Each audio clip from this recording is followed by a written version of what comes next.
हामीले संवैधानिक राजा पाउँछौँ। हजारौं राजा पाल्नु भन्दा त एउटै राजा पाल्न हामी सक्छौँ। हामीले क्रान्ति गर्ने होइन, हामीले संक्रान्ति गर्ने हो। माननीयज्यू सफल भयो जन्मोत्सव उत्सवमा सहभागी हुन हामी आएका छौँ। दर्शकबिन, पूर्व राजा ज्ञानेन्द्र शाहको जन्म उत्सवको अवसरमा यति बेला निर्मल निवासमा हजारौं लाखौं जनताको भिड लागेको छ। हातमा फुलको गुच्छा लिएर, फुलको माला लिएर, रुद्राक्षको माला लिएर शुभकामना दिन जानेको त वहिरो नै देखिएको अवस्था। बुढा बा आमादेखि लिएर बच्चा बच्चीसम्म पनि शुभकामना दिएको अवस्था छर्लङ्गसँग देखिएको छ। हेर्नु जताततै मान्छेमा उत्साह। रवि लामी छानेलाई मात्रै किन ठुन्ने? त्यस्तो गणतन्त्र हामी चाहिँ खोजेको होइन नि। पछिल्लो समय नेपालमा गणतन्त्रको ग्राफ अत्तै घटेको छ भने राजतन्त्र या राजसंस्था चाहियो भन्ने जनताहरू फ्लोरमा धेरै देखिन थालेका छन्। भ्रष्टाचार गरेका हरेक फाइलहरू खुल्छन्, नक्कली शरणार्थी बन्धुका फाइल खुल्छन्।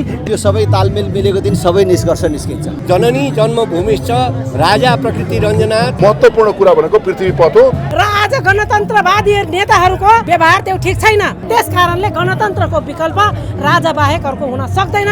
गणतन्त्रवादीहरू जो असली गणतन्त्रवादीहरू छन् उनीहरूले खुल्लम खुल्ला रूपमा म गणतन्त्रवादी भनेर स्वीकार गर्न नसक्ने अवस्था छ। तपाईले भर्खरै उदाहरण पनि देख्नुभयो।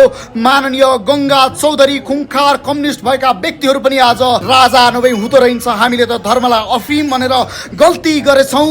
यी शासकहरू भ्रष्ट भए, प्रधानमन्त्री पूर्व प्रधानमन्त्रीहरू भ्रष्ट भए भन्दै सडकमा आइरहेको अवस्था देखिएको छ। मौसुम सरकारको जय होस् र राजालाई आफ्नो मनभित्रको सिंहासनमा नेपाली जनताले राजिसकेका छन्।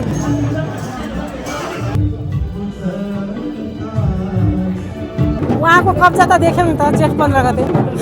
अब विदेशीको गुलाम नेपाली जनता बन्न चाहँदैनन्। आजको मौसुम सरकारको जन्मदिनको उपलक्ष्यमा आज पूर्व राजाको जन्मदिनको अवसरमा तपाईहरू पनि शुभकामना दिन चाहनुहुन्छ भने यही कमेन्ट मार्फत शुभकामना दिन सक्नुहुन्छ।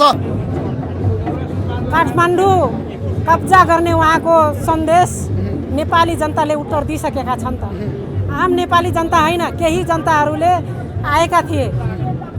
तर अब विदेशीको गुलाम नेपाली जनता बन्न चाहँदैनन् भन्ने कुरा उहाँले कब्जा गर्ने सन्देश दिनुभएको थियो। तर त्यो नेपाली जनताले देखाइदिए। जस्तो तपाईँले केपी ओलीलाई नजिकबाट पनि चिन्नुहुन्छ, उहाँकै पार्टीमा उहाँसँगै राजनीति पनि गर्नुभयो, एउटा अध्यक्ष पनि मान्नुभयो। त्यो अवस्थामा चाहिँ तपाईँले यो चर्चा गर्दै गर्दाखेरि चाहिँ केपी ओली ठ्याक्कै कस्तो पात्र हो हाम्रो प्रधानमन्त्रीज्यू? हिजोको दिनमा उहाँलाई ठिकै लाग्थ्यो। जब लिपुलेक लिपियाधुरा कालापानीको नक्सा बनाइरहँदाखेरि र नाकाबन्दी, भारतको नाकाबन्दीको सामना गर्नुभयो, त्यतिखेर त नेपाली जनता लभ यु केपी बा भनेर सब नेपाली युवाहरूले जन्म थियो। तर जबदेखि उहाँले भ्रष्ट नेताहरूलाई संरक्षण गर्न थाल्नुभयो नि, त्यहाँ त्यो दिनदेखि नेकपा एमालेको ओह्रालो सुरु भयो। भनेको कुनै बेलाको राष्ट्रवादी केपी ओली अहिले भ्रष्टहरूको सम्राट बन्नुभयो। एकदम तपाईँको त्यही पार्टीभित्र भ्रष्टाचारी, अपराधी, बलात्कारीहरूको संरक्षण नगरेको भए आज यो जुन एमाले र काङ्ग्रेसको गठबन्धनको सरकार बनेको छ नि, त्यो भ्रष्टहरूलाई जोगाउनको निम्ति, आफू जोगिनको निम्ति चाहिँ यो गठबन्धन सरकार हो भन्ने कुरा मैले मात्रै होइन, नेपाली जनताहरूले। तपाईँ रवि लामी छानेको क्वेसन नगर्नुहोस् न। मैले रवि लामी छानेको विषयमा हो, रवि लामी छानेमाथि अन्याय भएको छ। त्यही प्रकृतिको अभियुक्तहरू खुल्लम खुल्ला घुमिरहेका छन्। आखिरमा ठिक छ, रवि लामी छाने सहकारी ठगी नै हुन् भने रवि लामी छाने जस्तो ठगी त धनराज गुरुङ भए, ऋषिकेश पोखरेल भए, अरू एबिसिडी संसदहरू पनि छन्। तर तिनीहरूलाई छुट दिने, रवि लामी छानेलाई मात्रै किन ठुन्ने? त्यो त कांग्रेस एमालेका हुन् नि हो। त्यस कारणले मैले भने कि कानुन हामी त्यही चाहेको, त्यस्तो गणतन्त्र हामी चाहिँ खोजेको होइन नि।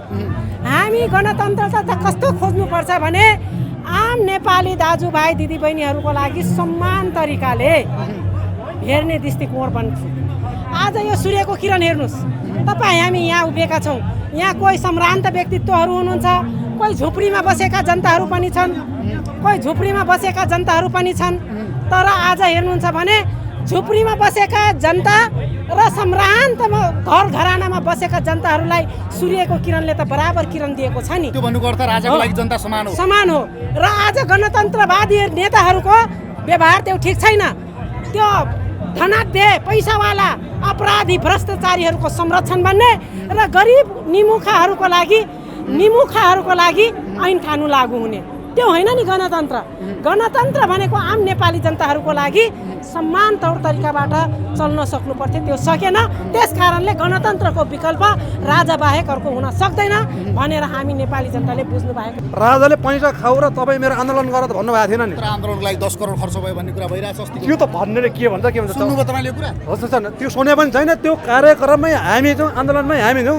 त्यस्तो मान्छे एक गिलास चिया खायो आउला भने त्यो पशुपतिनाथले कसम। अहिले असार भनेर रोकिएको छ, अब के यो बर्खायाम पछाडि फेरि आन्दोलन सुचारू हुन्छ? हाम्रो अब आन्दोलन एजेन्डाहरू अब भित्र कुन तर अब हामीले यदि गर्न पर्यो भने राष्ट्रको बारेमा कुनै विभिन्न पार्टी जस्तै हामीले राष्ट्रिय प्रजातन्त्र पार्टी पनि संस्था भएको राजावादीको एउटा हाम्रो पार्टी हो। अब हामी राष्ट्र र राजावादी भएर हामी मान्छे भीषण कि मर्ने कि मार्ने हिसाबले अब दुईवटा किसिम मात्र। पहिलाको आन्दोलन के थियो भने विभिन्न ध्रुवीय वस्तुबाट चौतर्फी एउटा त्रिपक्षीय पुलबाट बनेको थियो, घेराबन्दी थियो एउटा। के भने अब कोही हजुरको अबको आन्दोलन कस्तो हुन्छ त्यसमा? अबको आन्दोलन भनेको राज संस्थाको बारेमा राप्रपाले एकदम जोरदार सहित गर्छ। तर राप्रपाले अन्य व्यक्तिहरूलाई या अन्य सङ्घ सङ्गठनहरूलाई एकीकृत गरेर लिएर हिँड्नुपर्ने हो, अभिभावक बनेर लिएर हिँड्नुपर्ने हो। तर राप्रपाले आफै भाँडिरहेछ भन्ने चर्चा चल्छ नि। अब त्यो त सर के हो भनेपछि एउटा कुरा के छ भन्ने मान्छेले भने हामीले पनि हाम्रो घरमा बाबु आएपछि बेलुका जाँड खाइ आयो भनेपछि पल्लो छिमेकीलाई मेरो बाउले पनि जाँड खाइ आएको भन्छौँ क्या, हामीले जन्म दिने बाउलाई पनि। अब भन्न त यहाँ भने एउटा देशमा हाम्रो सानो देश नेपालमा एउटा नेपाललाई 7वटा नेपाल बनायो। पहिला हाम्रो नेपाल थिएन, श्रीमान सरकारको भन्ने थियो नि। अहिले नेपाल सरकार नेपडी सरकारमा 7वटा प्रदेश छैन। कर्णाली प्रदेश नेपाल, सुदूरपश्चिम नेपाल भन्छ। एउटा नेपाललाई टुरे 7वटा बनाउँछ भने यो आन्दोलन भन्ने मान्छे के भन्छ? यो त झगडा विषय कुरा होइन सर। अब पत्रकारकै कुरा अहिले हजुरले रविलान्दको बारेको कुरा ल्याउनु भयो नि। आज हामी राजाको जन्मोत्सवको बारेमा हामी अहिले आइरहेको छौँ यति टाढा भनेर हामीले जन्मोत्सवको बारे राजनीतिको बारेको कुरा होइन कि। अब पत्रकार अरू पार्टीका अरूका कुरा ल्याएर हामीले जोड्न आवश्यकता छैन। हामी आज जुन विषयमा आएको छौँ नि त्यो विषय वस्तुको कुरा लिने हो। तर राजाको कुरा गर्ने हो भने त राष्ट्रिय राजनीतिमा अहिले चर्चा भइरहेको विषयको पनि कुरा गर्नु नै पर्छ, किनभने नेपालमा गणतन्त्रको कुरा नगरी राजतन्त्रको कुरा गरेर त त्यसको फाइदाजनक होला जस्तो मलाई लाग्दैन। अब सर हामीले एउटा कालो शालिग ढङ्गा भयो भने त्यो पवित्र भनेर हामी पुजिरहन्छौँ नि। हामीले एउटा राजतन्त्र नहाल पुजेको ढङ्गा देउता देवीहरूलाई पुजिरहन्छौँ नहोला, कसैले नराम्रो मान्ला। हजुर पत्रकार जीवन हो, हजुर चौथो हुन्छ देशको समाजको। हजुरले एउटा न्यायाधीशको अगाडि फैसला गर्न गयो भने न्यायाधीशको मनोबल को भन्छ पत्रकार गएपछि। डक्टरले एउटा बिमारीलाई छोए पनि हजुरको त्यसको रोग 5% घट्छ क्या। अब राजतन्त्र जस्तै हजुरको मानमा मेरो बुवा बाबु जस्तो पनि होला, बुवा बाबु मान्ने कि नमान्ने, अभिभावक मान्ने नमान्ने। एउटा कुरा मेरो बाबुले अर्को आमा सौतेले ल्याउँछ भने त्यो ठाउँ मैले सेयर पाउँछु हो। यो देश यस्तो भयो क्या तपाईँको एकदम चौतरीमा ठेका पट्टा टेन्डर गर्ने एउटा तपाईँको सरकार भयो। अन्तिममा चर्चा गरौँ हामी। अब के नेपालमा राज संस्था पुनर्स्थापना अपरिहार्य हो? आउँछ तर एकचोटि नआउँदा अवश्य आउँछ। यो तपाईँको धदली मुच्चाएर हुन्छ कि यो देवी देउताको शक्ति प्रकोपले हुन्छ कि मान्छे आम नागरिकहरू दिग दाग लागेर हजुरको हामीले बोर्ड हालेर तपाईँको औँला फाटिसकेका छन्। यो कुनै उपलब्धि भएको छैन। अहिले तपाईँको एउटा नेपाल सरकारले कार्यविधि बनायो लोकसेवा आयोगको। अब सुब्बामा तपाईँको जागिर दिन नपाउने। अनि यसै त युवाहरू खाडी मुलुक जान्थ्यो भनेपछि झन् पढेको युवाहरू खाडी मुलुक जान्न, पेन्सन नपाउने अरे। अब पेन्सन नदिएपछि के खान्छ त? त्यही पेन्सनकै भरमा जागिर खाने हो।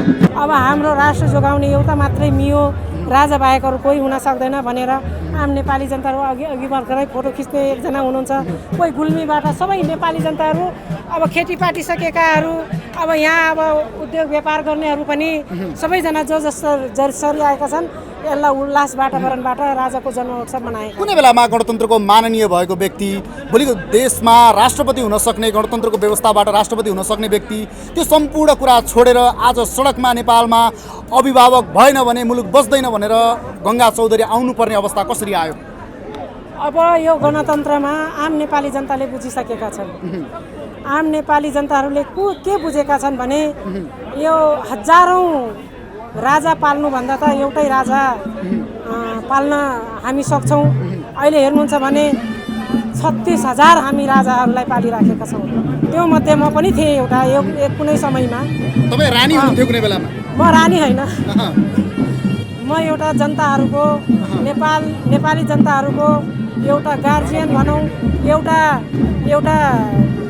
के भन्छ भनेपछि पहरेदार हाम्रो देशभित्र यो भइराखेको छ। मैले सदनमा पनि यो विषयमा बोलिरहन्थेँ। यो हाम्रो देशमा पक्कै पनि गलत भइरहेछ भनेर कम्तीमा नेपाली जनताहरूलाई मैले सूचना दिन खोजेँ, तर त्यतिखेर गङ्गा चौधरी खराब हुन्थ्यो। र अहिले पनि केही हामी गणतन्त्रमा केही गणतन्त्रका झोलेहरू कोही त आफूलाई झोले पनि भन्न थालिसकेका छन् नि। प्रधानमन्त्रीज्यू स्वयंले भन्नुभएको छ नि म झोले हो भनेर। त्यो झोले उहाँ विदेशीहरूको झोले हो, म सोझै भन्छु। केपी ओली विदेशीको झोले एकदम। अहिले हेर्नुहुन्छ भने हाम्रो देशका नेताहरूको हातमा छैन।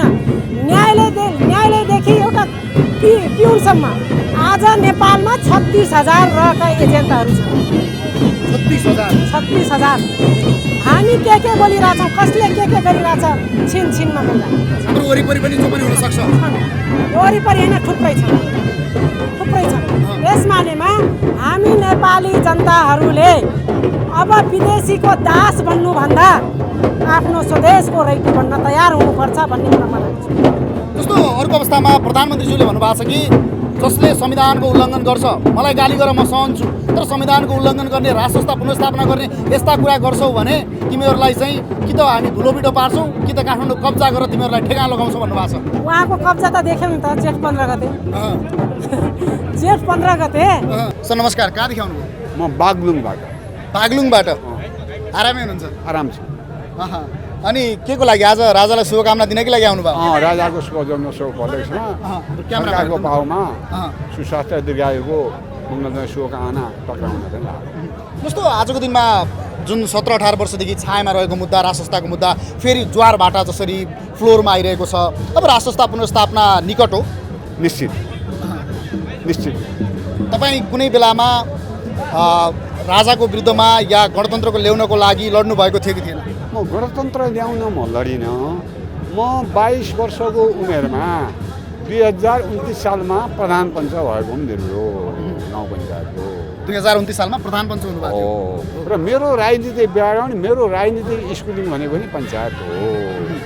त्यसपछि तपाईँको 2046 सालमा सरकारबाट दलमाथिको प्रतिबन्ध हटाइबक्सिएपछि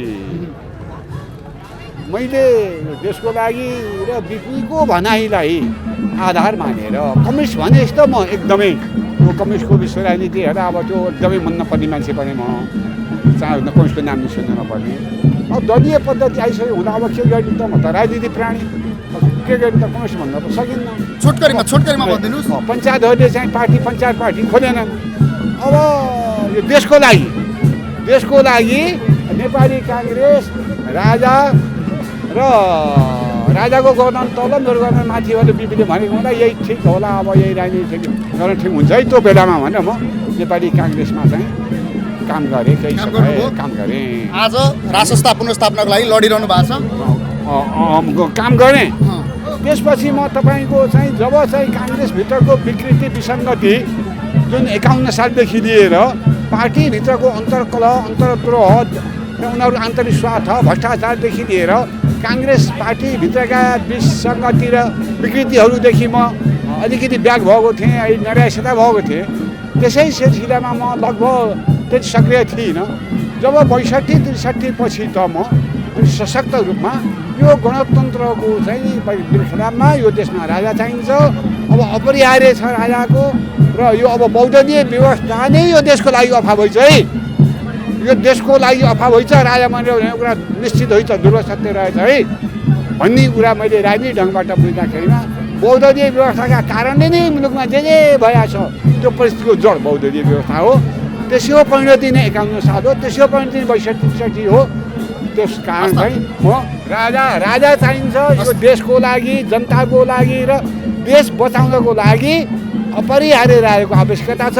र राजा कस्तो भन्दा संवैधानिक राजा होइन, के अरे सेरेमोनियल किङ होइन, अब त पृथ्वी पथलाई अङ्गीकार गरेर महेन्द्रको भन्दा पनि अझ यसलाई देशलाई चाहिँ एउटा ट्र्याकमा ल्याउने चाहिँ एउटा चाहिँ महेन्द्रवाद, पृथ्वी पथ महेन्द्रवाद चाहिन्छ भन्ने राजनीतिक ढङ्गले मैले यस्तो बुझेको छु। हस् त, धन्यवाद यहाँलाई। धन्यवाद। नमस्कार, स्वागत छ। कहाँबाट आउनुभयो? धनुषा जिल्लाबाट। धनुषाबाट। राजालाई जन्मदिनको शुभकामना दिन उहाँलाई चिराइको कामना गर्न। के भन्न चाहनुहुन्छ राजालाई? सुन्नुहोस् न, अब तपाईँको म के भन्छु, पुरै देशै भन्छु। के भन्छ देश आज? म तपाईँको शिक्षा क्षेत्रबाट अभ्यास प्राप्त गरेको छु। मान्छे यहाँ पञ्चायत पनि हेऱ्यो, बहुदल पनि हेऱ्यो, गणतन्त्र हेऱ्यो। गणतन्त्रमा मान्छे एउटा थियो आशा कि यो सिङ्गापुर हुन्छ, हेरेको हो, वा तपाईँको इङ्ल्यान्ड हुन्छ, मान्छे एउटा सपनाको रूपमा। तर गणतन्त्र आउनै बित्तिकै त्यो देशै तपाईँको कमिसन तन्त्र हो।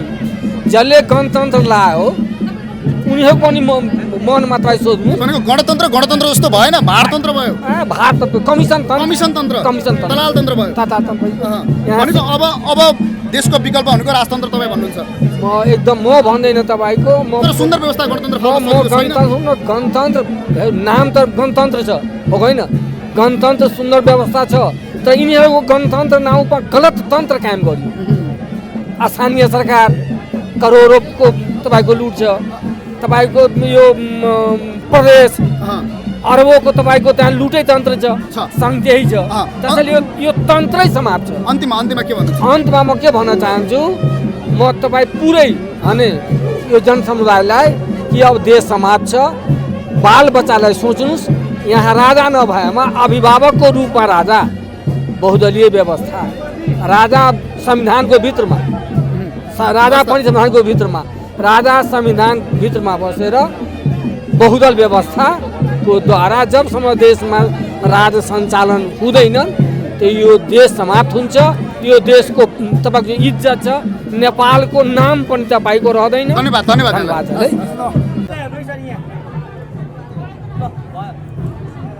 स्वागत छ। नमस्कार, कहाँबाट आउनुभयो? सर नमस्कार, म मुगुबाट राजा खोज्दै तपाईँ काठमाडौँ निर्मल निवासमा आइपुग्नुभयो। राजा भनेको विभिन्न संस्थाका साझा। राजा भनेको विष्णु भगवानको अवतारबाट रगत उत्पादन भएको एउटा अङ्ग। त्यही विष्णुको रगतले संसार हाम्रो नसा फैलिएको छ नि। आज हजुर पनि कुनै पार्टी होला, कुनै कुनै समाजसेवा होला, तर त्यही रगतले गर्दा हामीभन्दा पहिला तपाईँले निम्ति आएको छ। केही इन्टरभ्यू, केही बोल्न, केही गर्न सो, केही आवाज। यहाँको शुभ नाम चाहिँ के हो? मेरो नाम राजभर साई। राजभर साई। मेरो मुगु जिल्ला छैन, रारा नगरपालिका वडा नम्बर 10 तल्ले गाउँ। म प्रत्येक संस्थाको मुद्दा, राजसंस्थाको एजेन्डा बोकेर कति वर्षदेखि हिँड्नु भएको छ? यो मैले त अब यो मेरो एज हेर्ने हो भनेपछि हजुरको 8-10वटा कोर्ट पनि मैले फटालेको छैन। तर लोकतन्त्र पनि हामीले ल्यायो, गणतन्त्र पनि हामीले ल्याएको देश हो नि। तर यसमा सबै ठेकापट्टमा मात्र भयो। तर वास्तविक भनेमा जेठो संस्था पहिला नेपालबाट एकीकरण पृथ्वीनारायण शाहले गरेको एउटा संस्था। भनेको गणतन्त्र भनेको ठेकेदारहरूको संस्था भयो। ठेकेदारहरू संस्था भयो। यो के भने विकृति, कार्यकर्ता, चोर, डाका, फटाया सब पाल्ने माथिबाट माथि जनताका जनमत लिएर माथि तपाईँको पद किनाकिन गर्ने, ठेकाना गर्ने, घुस किन्ने पद मात्र भयो क्या। तर राज संस्थामा यस्तो पद किन्नु पर्ने थिएन क्या। तर जनताले त तिनै नेताहरूलाई भोट हालिरहेको छ आज पनि। अब त्यो त सर अब दसैँ आयो भने जसले भने मासु भात खान पाउँछ। अब तपाईँ मासु भातको लागि मात्रै जनताले भोट हाल्ने गर्छन् त्यसो भए? त्यही मात्र सर, यो रियल कुरा हो। यो मासु भात रक्सी खाए, सबै खाए, त्यतिखेर आफ्नो श्रीमती दिएर पनि भोट हालेको। तर आन्दोलन भयो, यत्रो सबै कुरा भयो, तर माहौल त देखिएन नि। आन्दोलन त तुइयो भनियो। यो कुरो के हो भने सर, अब तपाईँ आन्दोलन तुइने नतुइने कुराको अब एउटा के हो भनेपछि हाम्रो घरमा गाई ब्याउँछ भनेपछि त्यो गाईले कहिले पनि सफलता भएर कहिले पनि गाई पनि तुइन्छ नि एउटा। हामीले घरमा पशु पालेको त एउटा तुइन्छ पालेको पशु भनेको त हामीले अधिराज्यभरिका हजुरको यो तपाईँको 77 जिल्लाका मान्छे कुनैलाई हजुरको भाडा दिएन होला, कुनै घाँसबास दिएन होला, काठमाडौँ जस्तो ठाउँमा हजुरलाई बस्नुपर्ने व्यवस्थापन थिएन होला। अब पार्टीका झोले बाबु व्यवस्था हुन्छ। टुङ्गा जिल्ला पञ्चायत हो।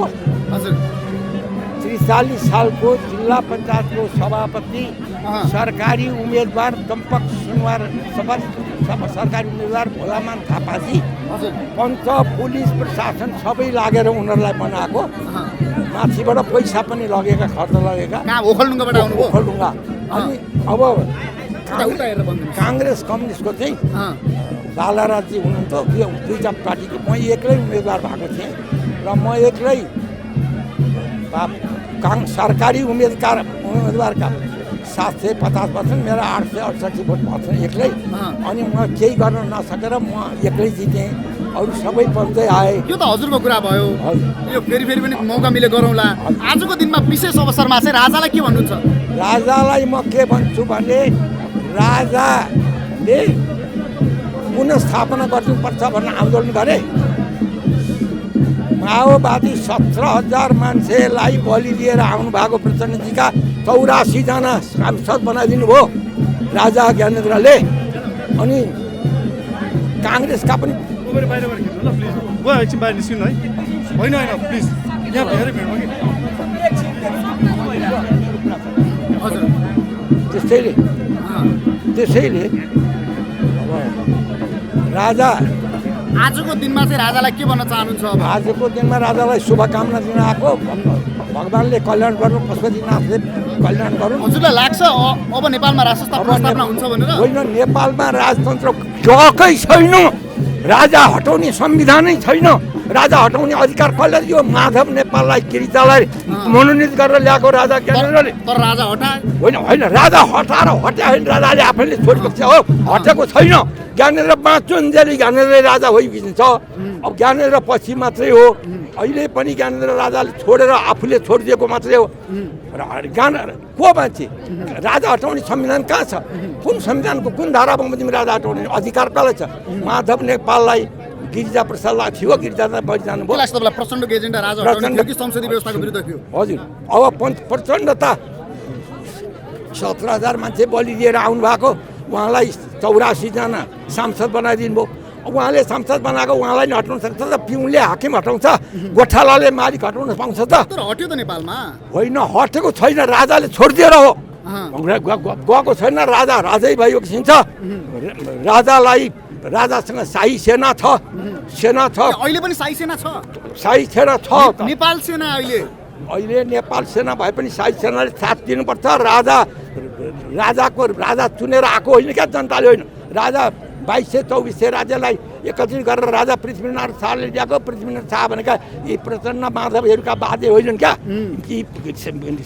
उसमा तर हजुरले भन्दै गर्दा बागमतीमा पानी धेरै बगिसक्यो भन्छन्। जो जे भने पनि राजा राजै हो, राजा राजै हो। राजा हटाएको छैन, आफैले छोडिदिए बेली कुरा हो। नभए सेना प्रमुखले, प्रहरी प्रमुखले साथ दिनुपर्छ। यी नाथेलाई नपाएको अधिकार पाएँ भन्नेलाई सजाय गर्नुपर्छ। राजाले राज्यारोहण गर्नुपर्छ। अब अन्त आन्दोलन गर्नु पर्दैन, राजा कसैले हटाएकै छैन। यो कानुन चिजसँग सोध्नु पऱ्यो, पूर्व न्यायाधीशहरू सोध्नु पऱ्यो, सल्लाह लिनु पऱ्यो, अन्तर्राष्ट्रियसँग बुझ्नु पऱ्यो, होइन? अब यो त्यसैले अरूसँग पनि सल्लाह लिनु पऱ्यो। तर राष्ट्रसत्ता पुनर्स्थापना मुद्दा बोकेर जो सडकमा आएका छन् तिनीहरू आफै एक ठाउँमा छैनन्। ल हेर्नुहोस्, गणतन्त्रलाई जब सङ्कट पर्छ सबै एक ठाउँमा आउँछन्। तर राष्ट्रसत्तालाई सङ्कट पर्यो, राष्ट्रसत्ता गयो, तर जुन घेरा छ, जुन दरबार छ, यसले नै राजालाई साथ दिएन भन्ने चर्चा चल्छ। यिनीहरूले नबुझेर हो, बुझ्नु पर्छ, बुझ्दैनन्। अनि मसँग कुरा गर्न पनि खोज्दैन। मैले यो पहिलो दिनदेखि भनेको छु, राजा हटाउने कानुन छैन। राजा आफैले छोडिदिएको हो, राजालाई कसैले हटा होइन। मेरा लोग्नेले बनाएको घर म छोडिदिनु भनेर बडा महारानी रत्न राज्यलाई भन्न उनी बसेकै छैन। सरकारले छोडिदिएर हो, आफैले नछोड्नुपर्छ। अब पनि आउँछु, म गर्छु भने नारायण रेड्डी छोड्नु हुन्थेन? हुने थिएन। अब पनि म गर्छु भनेर भन्नु पर्यो। सेना प्रमुखसँग, प्रहरी प्रमुखसँग कुरा गर्नु पर्यो। सरकार आफैले कुरा गर्नु। अब बेचे, घरमा पनि बेचे, जनता पनि बेचे, आफू पनि बेचे, सबै सिद्ध्याए। 2224 राज्यलाई एकत्रित गरेर राजा पृथ्वीनारायण शाहले, बडा महाराजले बनाएको। यिनले 7वटा प्रदेश, एउटा स्वदेश गरेर 8वटा राज्य बनाए। त्यो सम्पत्ति कहाँबाट ल्याएर खर्च गर्नु? त्यो 8वटा राज्य किन चाहियो? त्यसैले अनायक पनि शान्ति नशान्ति बहु नायक, नायक नभए पनि नसुन्छ, धेरै नायक भए पनि नसुन्छ। त्यसैले राजा हट्ने कानुन छैन, संविधान छैन। संविधान देखाऊ संविधान। राजा हटाउने कुन राजाले, कसले अधिकार दियो माधव नेपाललाई, प्रचण्डलाई? राजा हटाउने अधिकार कहाँबाट पाए यिनीहरूले? उसले उसैले मनोनित गरेर ल्याएकाले उसले हटाउनु पाउँछ? पिउनले हाकिम हटाउनु पाउँछ? गोठालाले घरका मालिकले हटाउनु पाउँछ? यी त ल्याएका हुन्, ज्ञानेन्द्रले ल्याएका हुन्। त्यसले अन्तिममा के भन्न चाहनुहुन्छ? अन्तिममा म के भन्छु भने, राजालाई यो सद्बुद्धि आओस्। अलिकति यहाँ दोष छ, अलिकति दोष त त्यो प्रायश्चित गर्नुपर्छ। अब म समय पाएँ, म सुझाव टक्राउनेलाई बेलामा म टक्राउँछु, राजालाई भेटेर टक्राउँछु। अनि अब अरू यी आफै छन्, सुन्दैनन्, कुरा सुन्दैनन्। यी राजा चाहिन्छ भन्नेहरूले आफैले बुझाएको छैन। राजा हटेकै छैन त किन राजा पुनर्स्थापना गर्न सङ्घर्ष गर्नु पर्यो? राजा राजै छन्, ज्ञानेर राजै छन्, कसैले हटाएको छैन। हटाउने संविधान खै त, कानुन खै त राजा हटाउने? अनि त्यसैले राजै छन्। राजाले आफ्नो लिनुपर्छ, अडान लिनुपर्छ। सेना प्रमुखसँग, प्रहरी प्रमुखसँग राजाले कुरा गर्नुपर्छ, अब गद्यारोहण गर्नुपर्छ। गर्नुपर्छ। हस् त, यहाँको समयको लागि धन्यवाद, नमस्कार। धन्यवाद।